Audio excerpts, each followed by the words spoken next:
पहली बार सीएम योगी बताएंगे, कंधे पर हाथ रखकर पीएम ने क्या कहा था। वे हमारे अभिभावक हैं, मार्गदर्शक हैं और हर सम विषम परिस्थिति में सदैव सरकार के लिए और राज्य के लिए उन्होंने अपना पूरा समर्थन और सहयोग दिया। पहली बार सीएम योगी बताएंगे, मथुरा पर योगी के मन में क्या चल रहा है। पूजा तो आस्था का प्रश्न है, इसमें बनने बिगाड़ने की बात ही कहां से आ जाती। तो जो जैसा है चलेगा। हमने कहा ना, आस्था का सम्मान सरकार कर रही है, तो कार्यक्रमों को आगे बढ़ा रही है। पहली बार सीएम योगी बताएंगे, अखिलेश की रैलियों में भीड़ से वो बेफिक्र क्यों है। समाजवादी पार्टी के कार्यक्रमों में भीड़ का होना या न होना, ये वही मजमा है जो लोग इनके तमाशे को देखना चाहते हैं और इनके कैरेक्टर को भी देखना चाहते हैं। पहली बार सीएम योगी बताएंगे, यूपी के लड़कों की नई जोड़ी भी क्यों नहीं चलेगी। महागठबंधन को जनता ने जब ठुकरा दिया है, अब कोई गठबंधन यूपी में है ही नहीं। पहली बार सीएम योगी बताएंगे, यूपी में वो बम्पर 325 सीटें कैसे लेकर आएंगे। गांव-गांव में हर व्यक्ति इस बात को कहता है कि साहब हमें राशन मिल रहा है, रसोई गैस का सिलेंडर मिल रहा है। ये सभी चीजें जो पहले जनता के लिए दुर्लभ थी, आज उसके घर तक जाकर के मिल रही है। यह सरकार की उपलब्धि है और सरकार अपनी इन उपलब्धियों को लेकर के जनता के बीच है। पहली बार सीएम योगी बताएंगे, ओवैसी की पॉलिटिक्स का क्या हाल होने वाला है। उनकी कोई भूमिका यहाँ नहीं होगी। उनकी विध्वंसात्मक और नकारात्मक राजनीति के लिए उत्तर प्रदेश के लिए कोई जगह नहीं। और पहली बार सीएम योगी से सुनिए, फ्री टैबलेट, फ्री राशन, खैरात पॉलिटिक्स से कैसे अलग है। हमारा लोक कल्याण संकल्प पत्र का जो भाग रहा है वो दे रहे हैं। हमने फ्री कुछ नहीं दिया, हमने लोगों को उसके साथ जोड़ा है। खैरात नहीं बांट रहे हैं। उत्तर प्रदेश चुनाव में बहुत वक्त तो नहीं बचा, लेकिन अगर आप मेरे पीछे देखेंगे तो ऐसा लगेगा जैसे किसी रैली में नहीं, रैला में आया हुआ। अगर आप ये भीड़ देखने जाएंगे, दूर तक आपको भीड़ ही भीड़ नजर आएगी। और ये ऐसा लगेगा कभी कभी आपको यहाँ पर आने के बाद जैसे किसी मेले में आए हुए, लेकिन ये मेला नहीं है, ये योगी आदित्यनाथ की रैली है जिसमें अमित शाह भी पहुंच रहे हैं। और अगर आप तस्वीरों में देखेंगे, बैनर पोस्टर जो लगाए गए हुए हैं उसमें योगी आदित्यनाथ भी नजर आ रहे हैं, अमित शाह भी नजर आ रहे हैं। सहारनपुर की इस रैली में योगी आदित्यनाथ को सुनने के लिए, अमित शाह को सुनने के लिए बड़ी संख्या में लोग पहुंच रहे हैं। युवा भी पहुंच रहे हैं, महिलाएं भी पहुंच रही हैं, बुजुर्ग भी पहुंच रहे हैं, हिंदू भी पहुंच रहे हैं, मुसलमान भी पहुंच रहे हैं, सब पहुंच रहे हैं। तो हम थोड़ा आपको बात करके बताएंगे कि क्या स्थिति है। दोस्त बताओ कौन जीत रहा है। मैं आपको बहुत बड़ा फैन हूँ। पहले मेरे फैन हो, अच्छी बात है, लेकिन बहुत फॉलो करता हूँ, आपको देखता हूँ। मुझे ये बताओ जीतेगा कौन। भाजपा, योगी जी। योगी जी जीतेंगे, क्यों। अच्छा काम कर रहे हैं। क्या अच्छा काम किया है? सबसे अच्छी बात तो ये है कि भयमुक्त जनता है। हाँ। और सबसे अच्छी बात है कोई दंगा नहीं है। हाँ। जी, अच्छे से सब लोग रह रहे हैं, हिंदू हो चाहे मुसलमान हो। हिंदू हो मुसलमान हो, अच्छी बात है। और युवाओं को रोजगार मिला है। रोजगार भी थोड़ा सा चल रहा है, धीरे धीरे चल रहा है। हम भी उन्हीं में हैं। ठीक है जी। चाचा कौन जीतेगा इस बार। मोदी, योगी। योगी जीत जाएंगे, क्यों। पक्का एकदम बीड़ी से धुआं उड़ा दिए आप। योगी जी धुआं उड़ाएंगे कि नहीं उड़ाएंगे। काम करे क्या नहीं। क्या काम कर रखा है। बहुत काम करा। क्या किया। बहुत काम करा। अरे बहुत में नाम सड़कें करी, पुल करे। हाँ। और गरीबों को अनाज दे रहे। और क्या चाहिए। गरीबों को राज दे रहे। इधर कुछ लड़के उनसे बात। दोस्त मेरे भाई, ये बताओ कौन जीतेगा इस बार। जी, कौन जीतेगा इस बार यूपी। वोटिंग के परिवार जब वोट होंगे पूरे जब पता चला। अरे फिर भी मूड तो पता चल रहा होगा, बातचीत तो हो रही होगी। मूड तो अभी समाजवादी की लग रही है। समाजवादी की लग रही है। क्यों, समाजवादी ने ऐसा क्या किया है। पर रुका सी उतर रहा है, वैसे देखते हैं क्या होता है। योगी जी ने क्या नहीं किया। मुंह से इतना ताव मार रहे हो, बताओ तो। बता, तू भी बता ना। सब कुछ किया जी। किसने, योगी जी ने किया है। सब कुछ किया। तो योगी जी जीतेंगे कि समाजवादी जीतेगी। पक्के है चांस। किसके। समाजवादी के। अरे तो योगी जी ने कह रहे हो योगी जी ने काम भी किया लेकिन जीतेगी समाजवादी। अब चलेगा पता। एक मिनट। हाँ। अब चलेगा पता। समाजवादी जीतेगी। पक्का। पक्का जी। क्यों लग रहा चांस। तो योगी जी को सुनने क्यों जा रहे हो। देखेंगे क्या कहेगा। तो देखेंगे तो मन बदल सकता है। हर जा माफ करा लोन। कौन सा लोन। जो जमीनों का कर्ज है हाँ, कर्जा माफ करा, परंजल काम कर दिए तो वोट नहीं क्या देंगे। होना चाहिए? सार्वजनिक काम होना चाहिए, पर्सनल कुछ नहीं होना चाहिए। पर्सनल नहीं होना। किसने सार्वजनिक किया है? सार्वजनिक योगी मोदी ने। पर्सनल कौन करता है? पर्सनली है जो ये मैंने इस तरह कह रही है वही जीतेगा। वही जीतना जीतता तो बात की बात है, पहले देखो जनता का रुझान क्या हो, जनता ही बताइए। ये टोपी लगाई, इधर आओ दोस्त। क्या उम्र है तुम्हारी? मेरी 12 साल। 12 साल। टोपी किसका लगाए हो? अनूप सिंह का। कौन है अनूप सिंह? पता नहीं। टोपी पहना दी है, तुम पहन लिए। वोटर टोपी पहनता नहीं है, नहीं तो नेता पहना के निकल जाते हैं। अच्छा छोड़ो, इतना सीरियस बात मत करो। कौन जीत रहा बताओ? है योगी योगी जीतेंगे जी। तुम्हारा तो वोट ही नहीं है, कैसे जीताओगे? हमारे पापा देंगे। पापा तुम्हारे देंगे? इसके बड़े देंगे वोट, योगी जी को देंगे? बिल्कुल। क्यों देंगे? दिल में बसे हुए है जी योगी। अखिलेश जी को क्यों नहीं दोगे? अखिलेश को दिए थे जी, पहले दिए थे। उसी की सरकार बनेगी। बढ़िया काम करा हमारे एरिया में। हमारा जो दिल्ली सहारनपुर हाईवे था उसके पेड़ बेच का तक उनके पैसे नहीं पता है। तो आम आदमी को क्या सुरक्षा देंगे, क्या सुविधा देंगे? कुछ नहीं दे सकते। कुछ नहीं दे सकते। उनका तो सीधा सीधा मामला है, हिंदू मुस्लिम भिड़ो और भाजपा को बदनाम कर दो बस। तो ये तो भाजपा पे आरोप लगता बस है। तो वही तो कर रहे हैं ना, कर दो मेरे लोग रहे। पब्लिक समझ गई। अब देख लो अब देखिए यहाँ लोगों के अलग अलग सेंटिमेंट है, लोग अपनी अपनी बात कर रहे हैं। कुछ लोग इस रैली में आ रहे हैं योगी जी को सुनने के लिए भी, बात करने के लिए भी, देखने के लिए भी। तो वो तस्वीर भी है। थोड़ा आपको इधर और दिखाता हूँ, आइए।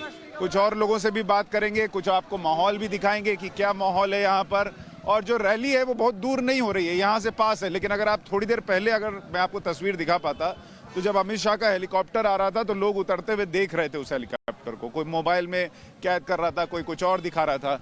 इधर कुछ और महिलाएं हैं, उनसे भी बात करते हैं, जरा देखते हैं महिलाओं का रुझान क्या है, किस तरफ है, वो भी देखना चाहिए।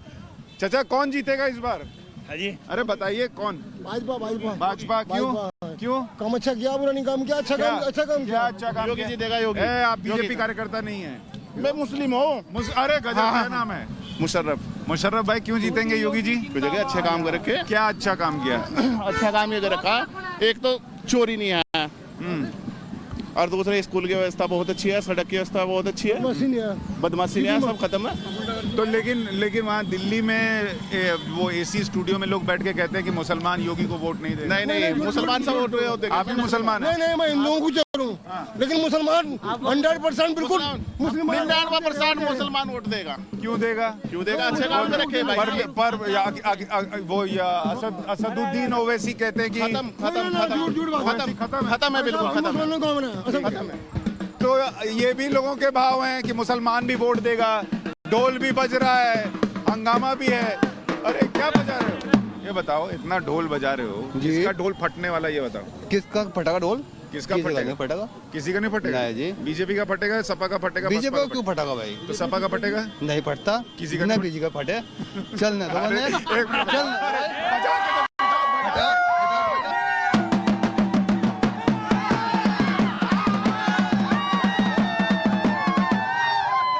ये बताइए क्या नाम है आपका? मोहम्मद आदिल पवार।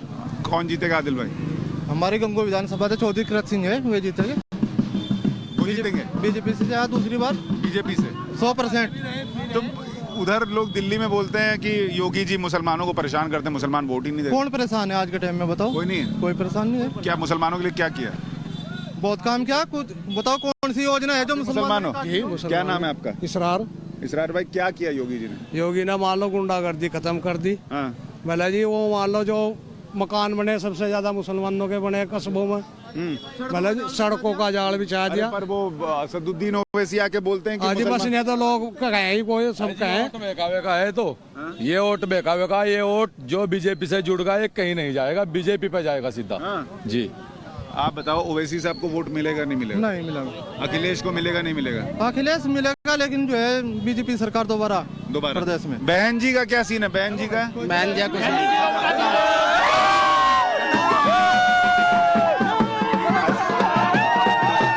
ये देखिए चुनाव अपने आप में। हाँ भाई, मैं बहुत दूर सारा खेड़ा अफगान से मुसलमान हूँ।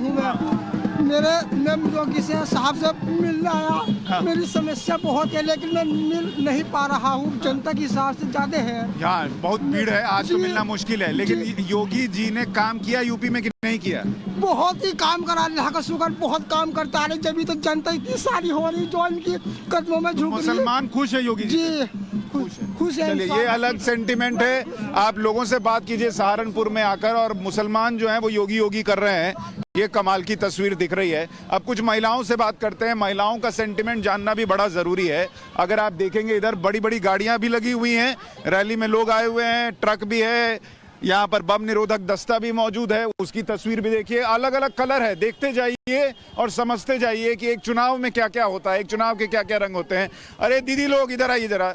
दीदी बताइए कौन जीतेगा? मोदी जीतेगा। मोदी जी जीतेंगे? और नहीं जीतेंगे। क्यों जीतेंगे? नहीं जीतेंगे, जब नहीं जीतते अरे नहीं जीतेंगे, इसलिए जीतेंगे वे। हाँ? उनके वोट ज्यादा इसलिए तो वोट जीतेंगे। ज्यादा क्यों पड़ेगा ये तो बताइए। टाइम बताएगा वो तो जी। टाइम बताएगा। कुछ पता नहीं है कौन जीतेगा, टाइम का कुछ पता नहीं है, किस टाइम कौन किसका पलटा भारी हो जा। अच्छा, लेकिन फिलहाल टाइम मोदी का ही ज्यादा जोर कर रहा है। तो योगी जी ने काम किया है कुछ?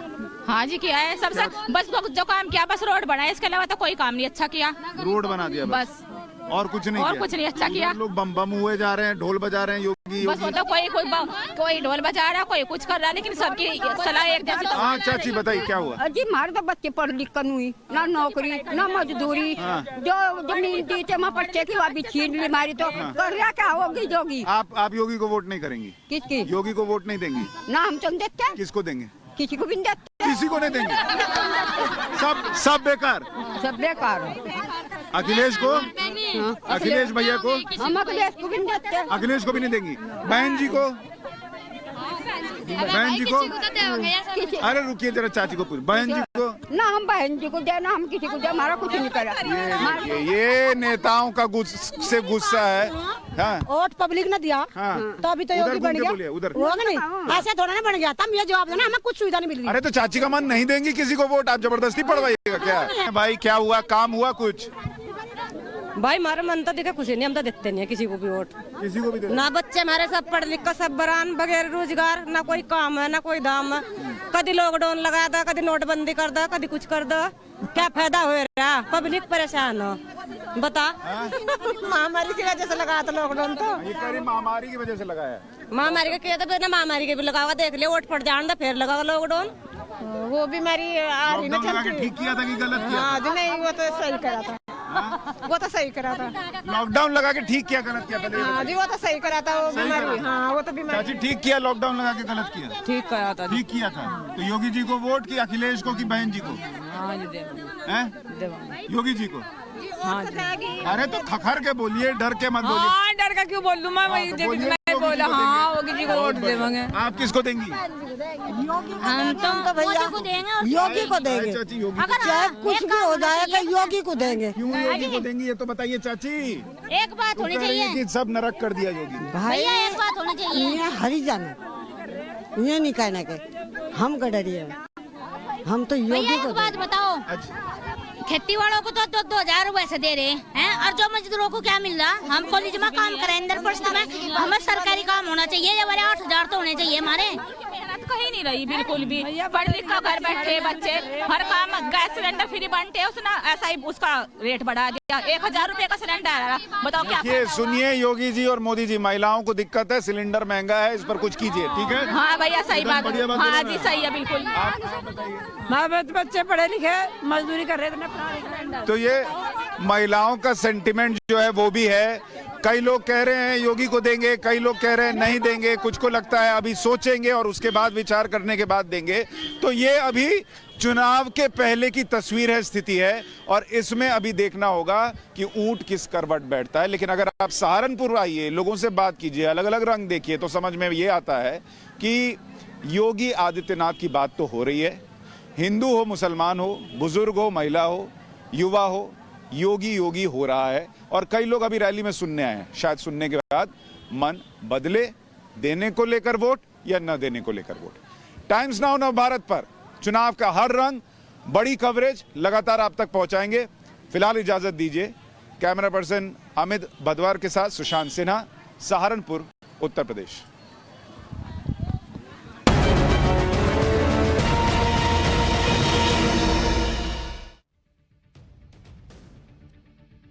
नमस्कार, मैं हूं सुशांत सिन्हा और टाइम्स नाउ नव भारत पर इलेक्शन की मेगा कवरेज के तहत आज हम पहुंचे हैं उत्तर प्रदेश।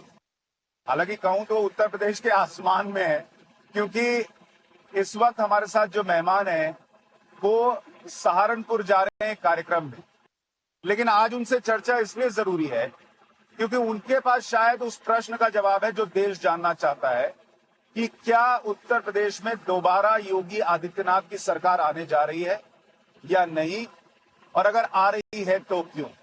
हमारे साथ उत्तर प्रदेश के मुख्यमंत्री योगी आदित्यनाथ मौजूद हैं। सर बहुत बहुत स्वागत आपका। नमस्ते।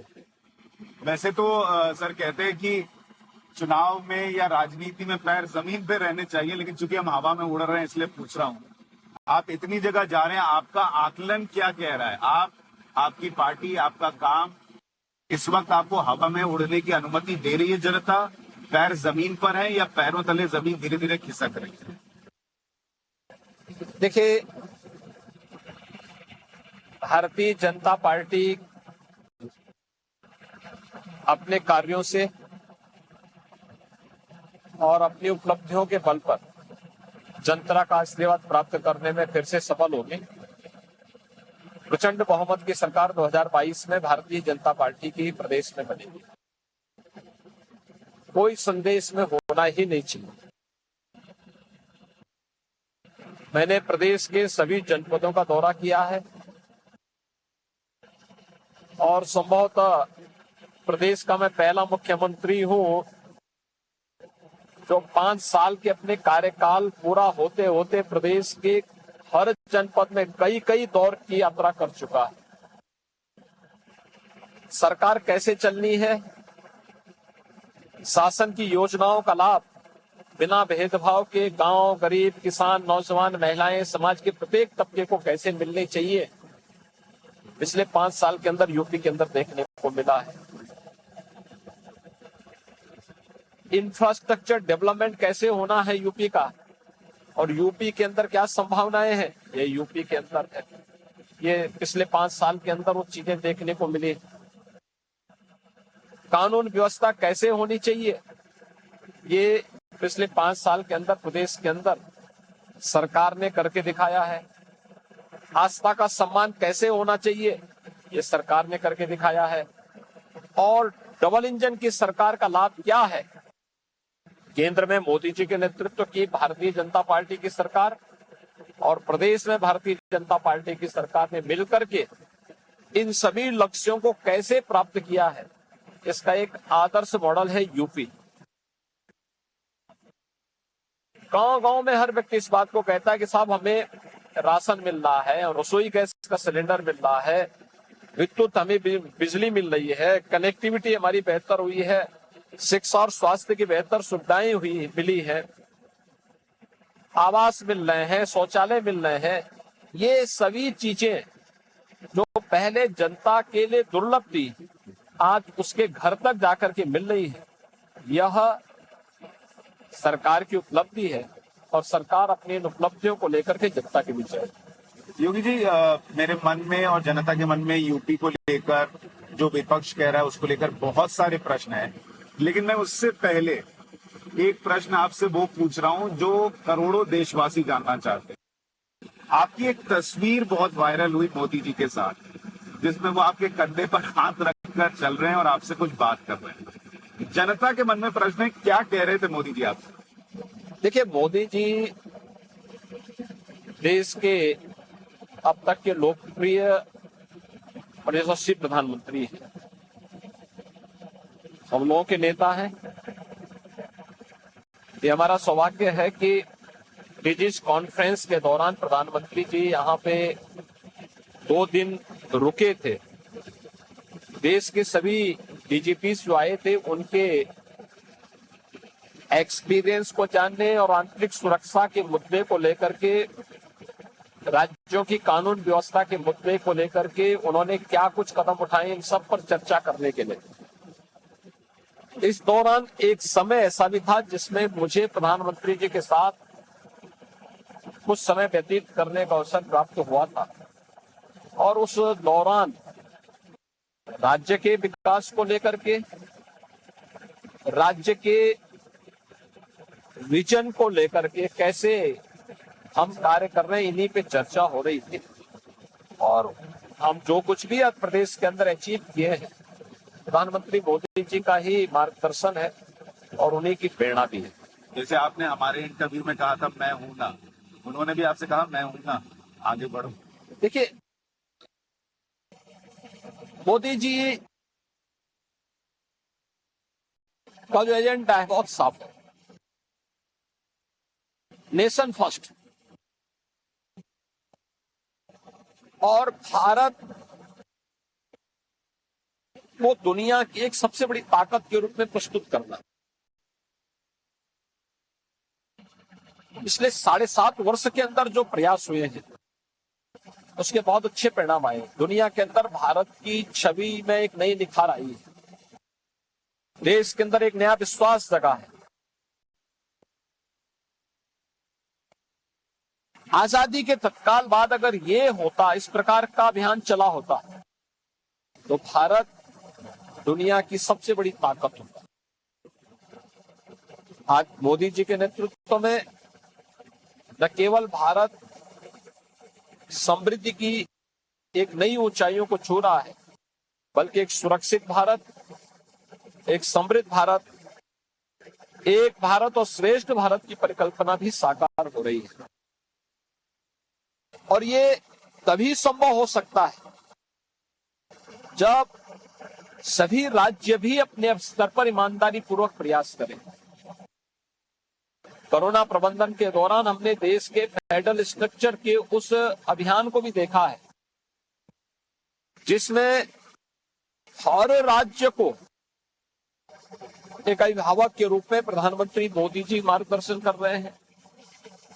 कोरोना महामारी से बचाव कैसे करना है, जीवन भी बचे और लोगों की जीविका भी बचे। आत्मनिर्भर भारत की परिकल्पना को साकार करने के लिए प्रधानमंत्री मोदी जी के द्वारा दिए गए विजन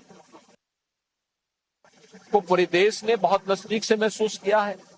स्वाभाविक रूप से एक अभिभावक के रूप में प्रधानमंत्री मोदी जी का उसमें एक बड़ी अजीब चीज थी सर कि एक तो बड़ी अच्छी आपकी केमिस्ट्री दिख रही थी, लेकिन विपक्ष ने उस पर भी सवाल उठाया।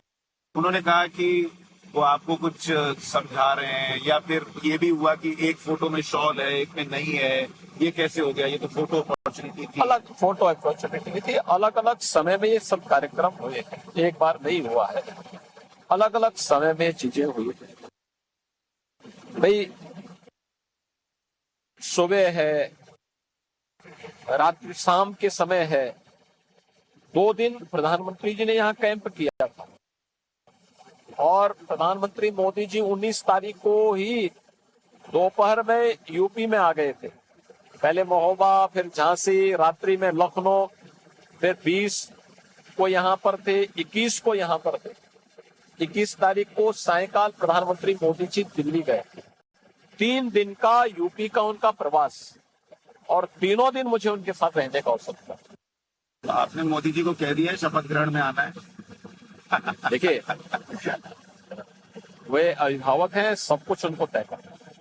अच्छा, अब मैं यूपी पर आता हूँ। उत्तर प्रदेश में आपने कहा कि आप हर जगह, हर जनपद जा रहे हैं और आपको विश्वास है कि आपको सीटें आ रही है, लोगों का भी प्यार मिल रहा है। लेकिन जब अखिलेश यादव रैली करते हैं उसमें भी उतनी भीड़ दिख रही है, फिर वो कौन लोग हैं? क्या उसको ना माना जाए कि अखिलेश यादव को भी समर्थन मिल रहा है? देखिए, एक भीड़ का जुटना, किसी चौराहे पर मजमा लगता है ना, वहां भी भीड़ जुटती है। कहीं कोई एग्जीबिशन होता है, वहां भी भीड़ जुटती है। बाजार में भी भीड़ जुटती है। दोनों का कैरेक्टर अलग अलग है। बीजेपी सत्ता में है और सत्ताधारी दल के कार्यक्रम में भीड़ का होना, स्वतःस्फूर्त भाव के साथ भीड़ का होना, ये जनता का शासन के प्रति विश्वास को प्रदर्शित करता है। समाजवादी पार्टी के कार्यक्रमों में भीड़ का होना या न होना, ये वही मजमा है जो लोग इनके तमाशे को देखना चाहते हैं और इनके कैरेक्टर को भी देखना चाहते हैं। 2017 के पहले क्या बोलते थे, आज क्या बोल रहे हैं। 2017 के पहले क्या करते थे, आज क्या कर रहे हैं। ये जो दोहरा चरित्र है, जनता उसको बहुत नजदीक से मजाकिया लहजे से जाकर के देखती है और उसको ताली बजाने के लिए वहां पे। उस भीड़ से आपको चिंता नहीं हो रही? देखिए, हमें क्यों चिंता होगी? देखिए, हर व्यक्ति को हर एक कार्यक्रम में जाने, सुनने और अपने अनुसार अपनी प्रतिक्रिया को व्यक्त करने का अधिकार है। क्या आपको इस बात की भी चिंता नहीं है कि अखिलेश यादव और जयंत चौधरी साथ आ रहे हैं, आरएलडी साथ आ रहे हैं, अखिलेश यादव छोटी छोटी पार्टियों को भी साथ जोड़ रहे हैं, क्या ये भी ताकत आपके खिलाफ कोई बड़ी समस्या पैदा नहीं कर सकती? देखिए, आप एक बात बताइए, 2017 में भी 2 लड़कों की जोड़ी बनी थी यूपी, जनता ने खारिज कर दिया। 2014 में भाई बहन की जोड़ी आई थी, जनता ने खारिज कर दिया। 2017 में 2 लड़कों की जोड़ी आई थी, जनता ने खारिज कर दिया। 2019 में महागठबंधन बना था, तब समाजवादी पार्टी थी, बहुजन समाजवादी पार्टी थी, कांग्रेस थी, लोकदल था और अन्य सभी लोग एकजुट हुए थे ना। जनता ने क्या कहा? चौधरी अजीत सिंह जी भी और जयंत चौधरी जी भी हार गए थे चुनाव। अखिलेश यादव जी जो है 5 सीटों पर सिमट गए। बहुजन समाजवादी पार्टी उनसे दुगनी सीटें जीती। 2019 के चुनाव ने प्रदेश के विधानसभा चुनाव के पूरे सिनेरियो को रख दिया था, इसलिए कोई संदेह नहीं चाहिए। महागठबंधन को जनता ने जब ठुकरा दिया है, अब कोई गठबंधन यूपी में है ही नहीं। आप कह रहे हैं जिसको आना है आ जाओ। देखिए, मैं क्या कह रहा हूँ, जनता 2014, 2017, 2019 में अपना फैसला दे चुकी है। सर, इस बार जयंत चौधरी की और अखिलेश यादव की जोड़ी क्या कोई प्रभाव छोड़ सकती है? इसकी चर्चा इसलिए भी हो रही है क्योंकि एक आकलन ये है कि पश्चिमी उत्तर प्रदेश में थोड़ी नाराजगी है बीजेपी को लेकर और उसमें किसान आंदोलन का भी प्रभाव है और वहां पर आरएलडी का प्रभाव है। तो क्या वो नाराजगी है पश्चिमी उत्तर प्रदेश में किसानों की?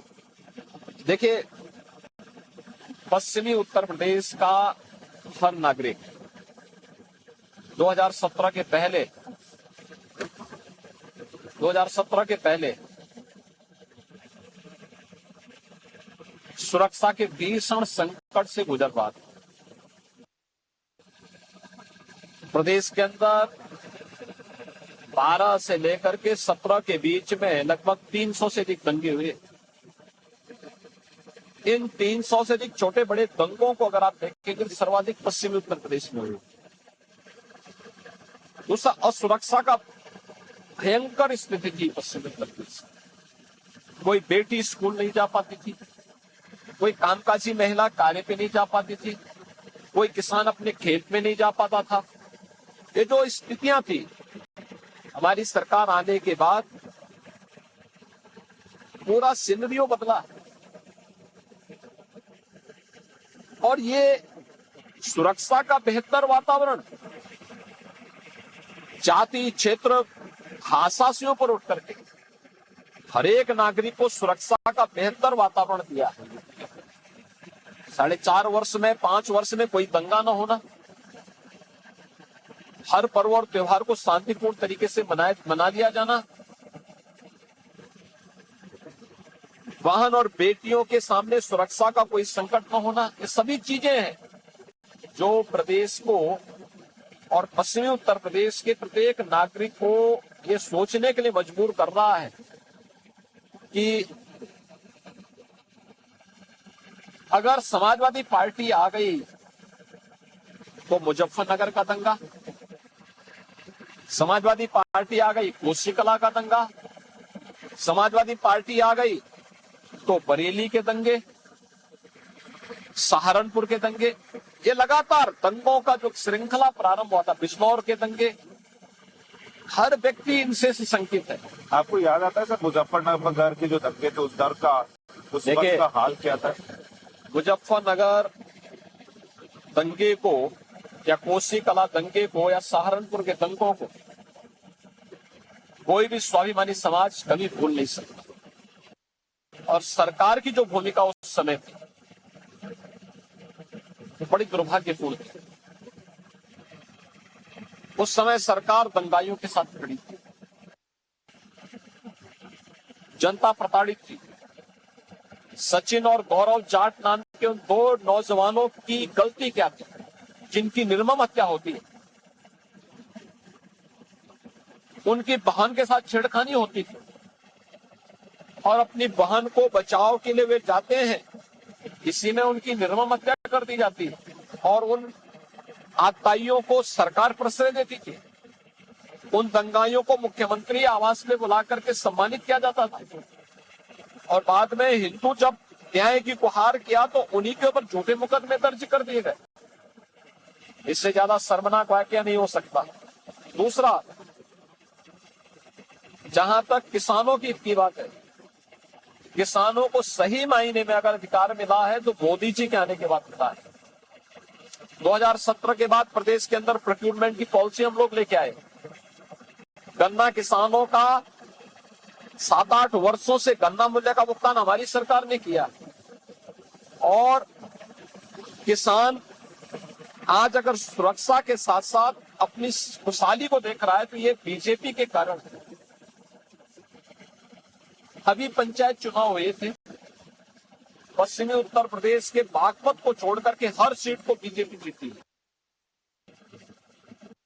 कैसे आप कह सकते हैं कि गठबंधन से होगा? कोई प्रभाव नहीं पड़ने वाला है। विपक्ष कहता है आपने पंचायत चुनाव बल से जीता, तो हम बागपत भी जीत सकते थे, हम इटावा भी जीत सकते थे, हम लोग बलिया भी जीत सकते थे। इन लोगों का तो चुनाव की प्रक्रिया में ही विश्वास नहीं है। ये लोग तो अच्छा हुआ कि चुनाव बैलेट से हो गया, नहीं तो कहते कि ईवीएम के कारण हम हार गए।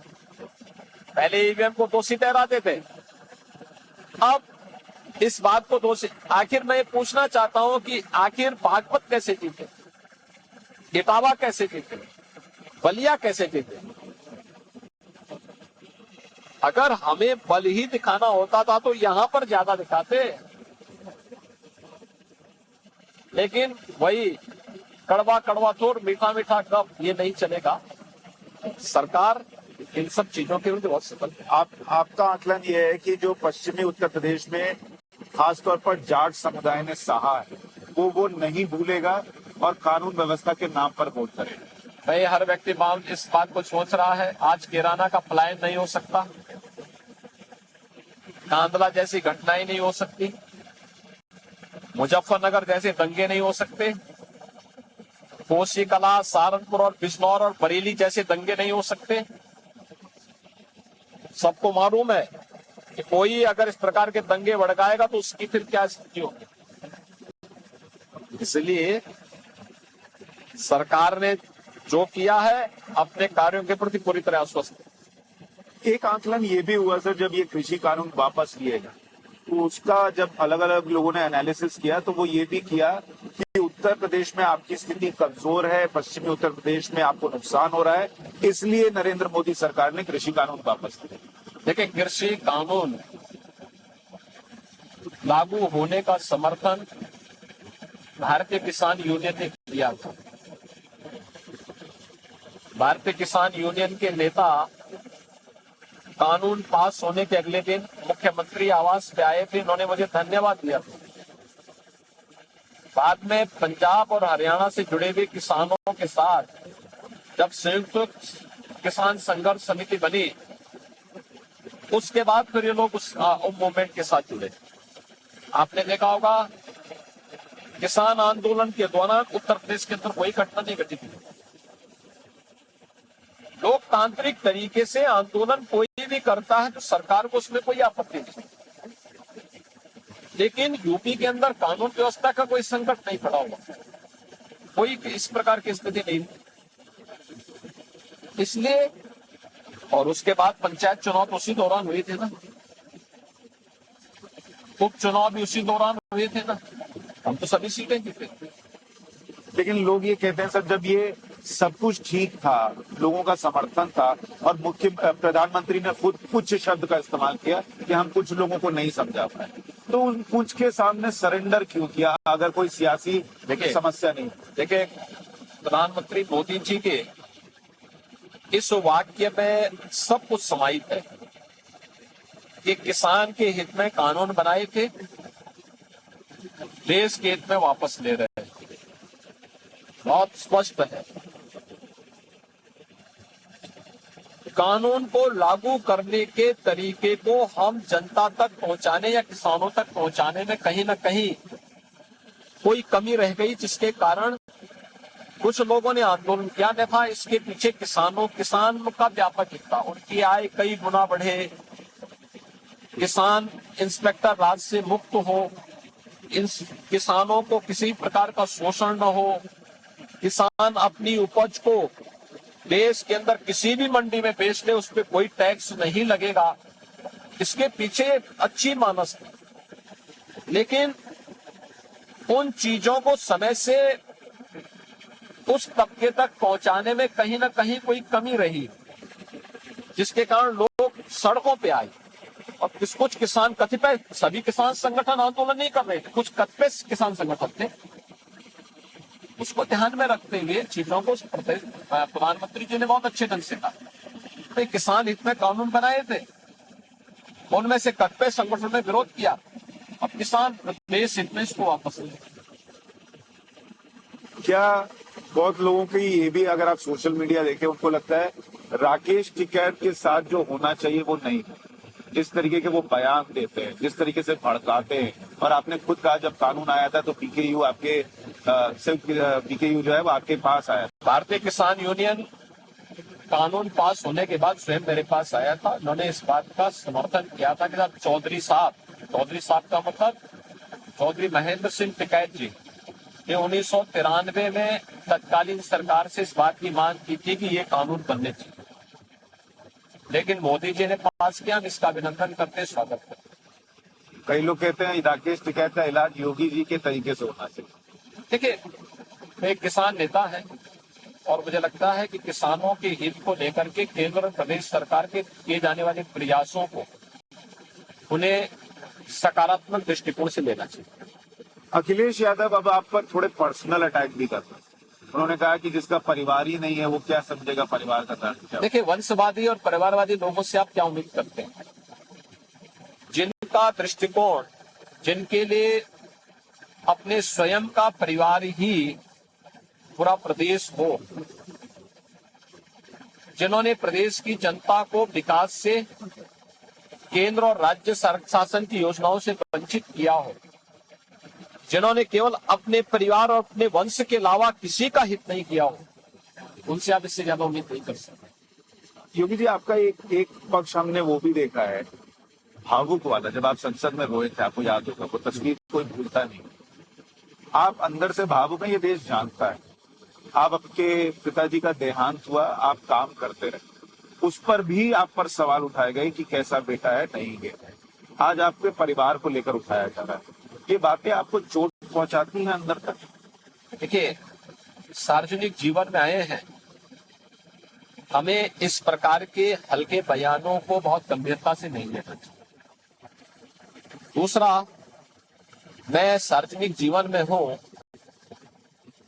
तो मेरे लिए राष्ट्र सर्वोपरि है। कोरोना प्रबंधन देश के मिशन का एक पार्ट था और कोरोना की लड़ाई देश की लड़ाई थी। कि किसी भी पुत्र के लिए उस समय ये महत्वपूर्ण होता है कि उसको राष्ट्र धर्म का पालन करना है या पुत्र धर्म का पालन करना है।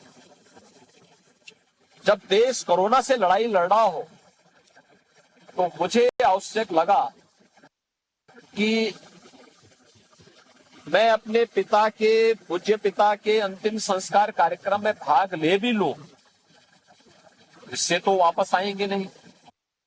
लेकिन अगर मैं कोरोना प्रबंधन के लिए लखनऊ में रह करके इस कार्यक्रम के साथ जुड़ूंगा तो उत्तर प्रदेश के हजारों लोगों की जान को बचाने में सहायक हो सकता हूं। तो मैंने अपने उस राष्ट्र धर्म का पालन किया है। कोरोना के खिलाफ देश की लड़ाई को मजबूती प्रदान करने में अपना योगदान दिया है और वो मेरा दायित्व भी था, क्योंकि इसीलिए पार्टी ने और इसी के लिए प्रदेश ने हमें चुन करके भेजा है। लेकिन उसके बावजूद प्रश्न तो ये उठाए जाते हैं सर कि कोरोना प्रबंधन फेल रहा आपका। देखिए 35 लाशें। देखिए ये कोई मूर्ख ही बोल सकता है कि जिसको देश दुनिया की जानकारी नहीं, वही इस प्रकार की टिप्पणी कर सकता है।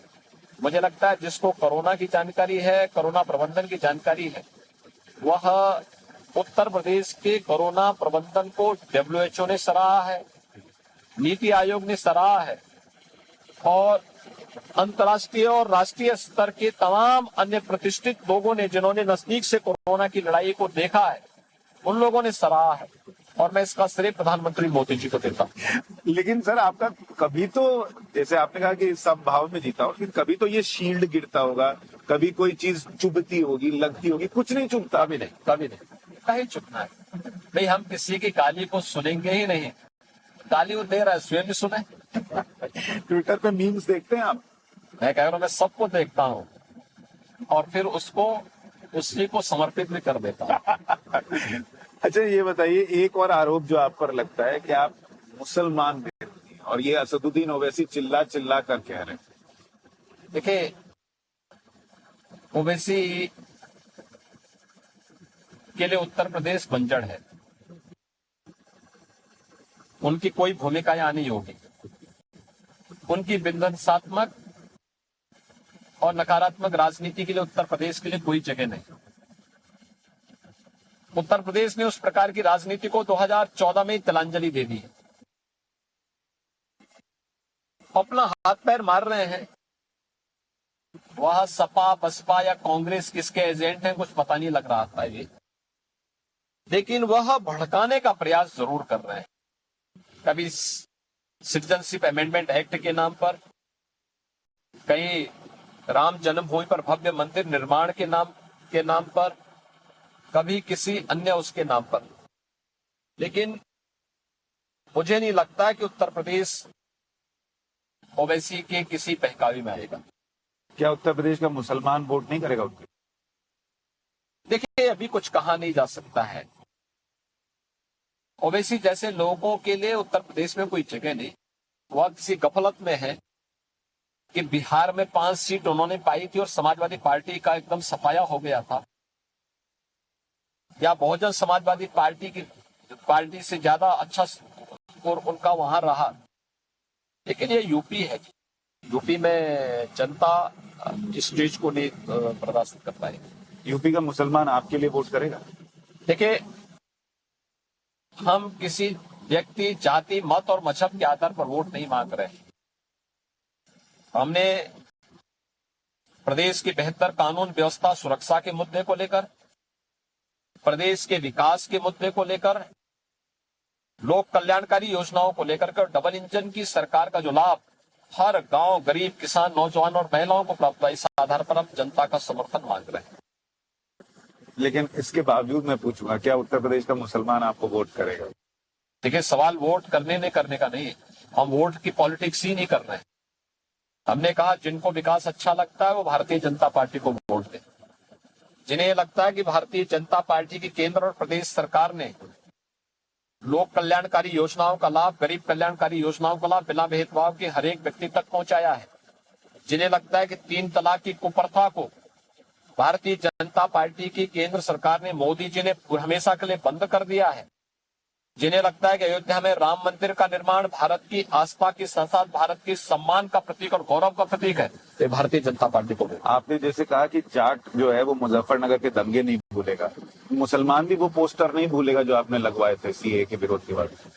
देखिए उपद्रवी कोई भी हो, अगर कोई सार्वजनिक संपत्ति को नुकसान पहुंचाएगा, अगर कोई कानून के विरुद्ध आचरण करेगा, बहुत सख्ती से निपटेंगे। ये वोट बैंक की राजनीति से हट करके कार्य, हर व्यक्ति को सुरक्षा प्रदान करना सरकार की प्राथमिकता है और सरकार अपनी प्राथमिकता पे किसी भी प्रकार का कोई समझौता नहीं करेगी। क्या मथुरा में मंदिर या जन्मभूमि का जो स्थान है वहां पर वो मस्जिद हटना क्या आपके एजेंडे में है? मथुरा में तो भगवान कृष्ण की ही पूजा होती है, अयोध्या में भगवान राम की पूजा होती है, काशी में बाबा विश्वनाथ जी की पूजा होती है, मथुरा में भगवान कृष्ण की पूजा होती है, बरसाना में राधा रानी की पूजा होती है। मुझे लगता है कि ये सभी राजनीतिक एजेंडे से ऊपर है। नहीं, सोशल मीडिया पे मैसेजेस चल रहे हैं कि योगी जी दोबारा आएंगे तो मथुरा में वो मस्जिद हटेगी। मैं तो जाता ही हूँ, मैं मथुरा अभी हाल ही में गया था, 15 दिन पहले मैं गया था। नहीं, सत्ता में दोबारा आएंगे तो मस्जिद हट जाएगी। देखिए मैंने क्या कहा, आस्था का सम्मान हमारी प्राथमिकता है, हम आस्था का सम्मान कर रहे हैं।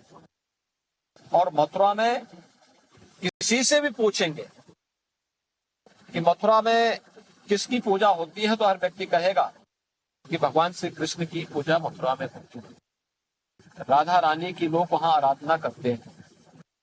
तो फिर बनने और बिगाड़ने, पूजा तो आस्था का प्रश्न है, इसमें बनने बिगाड़ने की बात ही कहां से आ जाएगी? तो जो जैसा है चलेगा।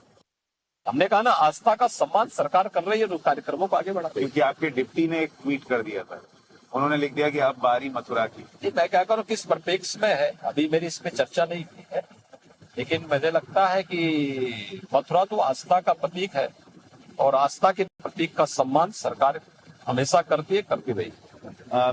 इस चुनाव में अखिलेश यादव और असदुद्दीन ओवैसी पर हमने बात की सर, क्या मायावती कहीं से कोई फोर्स आपको दिखती है?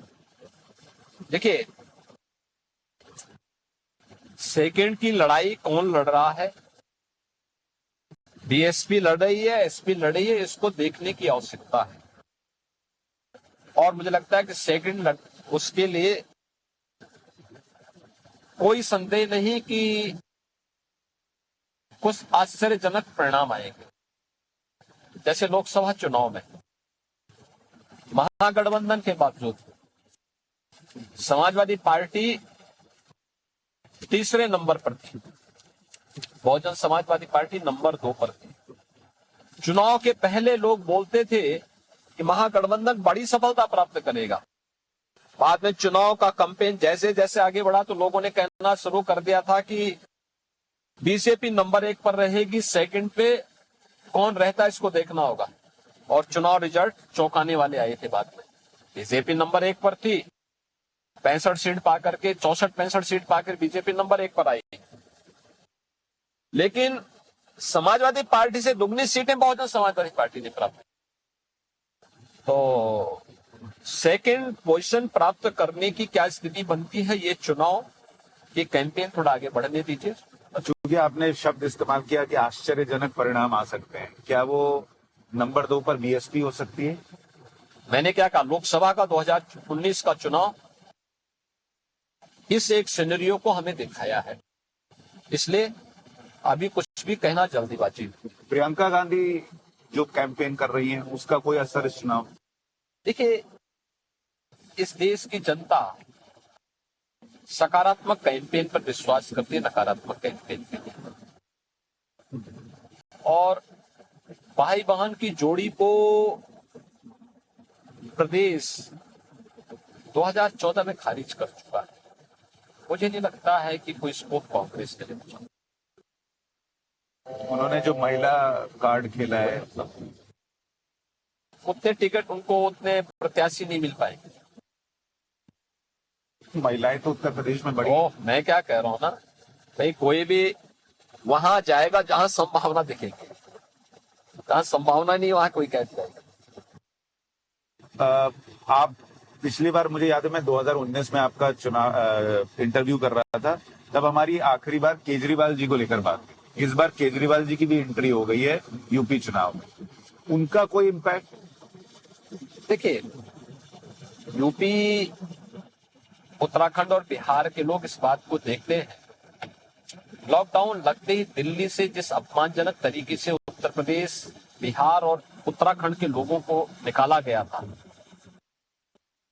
उनके बिजली पानी के कनेक्शन काट दिए गए, उनके राशन बंद कर दिए गए, उसको मुझे नहीं लगता है कि जनता माफ कर पाएगी। पर सर, आप कई बार आलोचना होती है कि केजरीवाल जी सब फ्री के नाम पे वोट मांगते हैं, आप भी free tablet, free mobile? Free tablet नहीं दे रहा, हमारा लोक कल्याण संकल्प पत्र का जो भाग रहा है वो दे रहे हैं। हमने फ्री कुछ नहीं दिया, हमने लोगों को उसके साथ जोड़ा है। खैरात नहीं बांट रहे हैं। कोरोना के दौरान ऑनलाइन एग्जाम करने या ऑनलाइन पाठ्यक्रम के लिए जब चैलेंज सामने आया तो हमने टैबलेट और स्मार्टफोन की व्यवस्था छात्रों के लिए तब। कोरोना के दौरान जब जीवन और जीविका बचाने की कवायद शुरू हुई तब सरकार ने उस समय इस बात को सुनिश्चित किया कि नहीं, हमें फ्री राशन देना चाहिए या भरण पोषण भत्ता देना चाहिए। हमने जब कोरोना कालखंड में देखा कि नई बीमारी है, लोगों में एक भय है, उस दौरान हम लोगों ने इस भय से इन कार्यक्रमों के साथ जोड़ा कि नहीं, अब हमें लोगों के जीवन को बचाना है। ठीक है, एक आखिरी प्रश्न आपसे पूछ रहा हूँ, आपके हिसाब से अभी की तारीख पे कितनी सीटें आप देख रहे हैं? बीजेपी 325 से ज्यादा सीटें पाएगी 2022 के विधानसभा चुनाव। चलिए, बहुत बहुत शुभकामनाएं। धन्यवाद आपको। धन्यवाद, नमस्कार।